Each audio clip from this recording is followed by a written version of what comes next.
एक घने जंगल में एक लालची दुष्ट भेड़िया रहता था। एक दिन उसने एक हिरण का शिकार किया।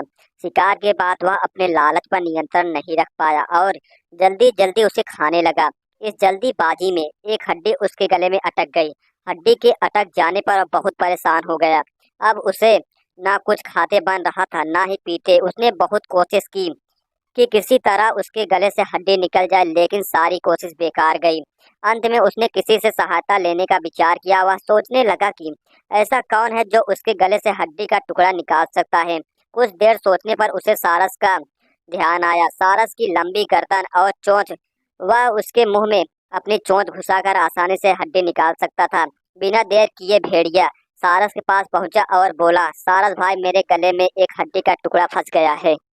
क्या तुम अपनी चोंच से वह हड्डी निकाल दोगे? मैं तुम्हारा बहुत एहसानमंद रहूंगा और उचित इनाम भी दूंगा। सारस पहले तो भेड़िए के मुंह में अपनी चोंच डालने से डरा, लेकिन बाद में उसे भेड़िए पर दया आ गया और वह तैयार हो गया। भेड़िया मुंह खोलकर खड़ा हो गया और सारस ने उससे अपनी चोंच डाली, लेकिन उसकी चोंच हड्डी तक नहीं पहुंच पाई। तब उसे अपनी आधी गर्दन भेड़िए के मुंह में घुसानी पड़ी। सारस की गर्दन मुंह में जाते ही लालची भेड़िए के मन में लालच जागने लगा। उसने सोचने लगा कि यदि मैं इसकी लजीज गर्दन चबा पाता तो मजा आ जाता, लेकिन उस समय उसे अपने गले में फंसी हड्डी निकलवानी थी, इसलिए मन मार कर रह गया। कुछ ही देर में सारस ने उसके गले से हड्डी निकाल दी। हड्डी निकलने से भेड़िया जाने लगा। उसने सारस को धन्यवाद दिया, ना ही इनाम। सारस ने उसे रोककर कहा, मेरे इनाम कहाँ है? तुम कहे थे कि तुम इस काम के बदले मुझे इनाम दोगे।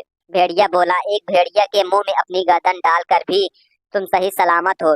क्या यह तुम्हारा इनाम नहीं है? इतना कहकर भेड़िया चला गया और सारस मुंह लटका कर खड़ा रह गया।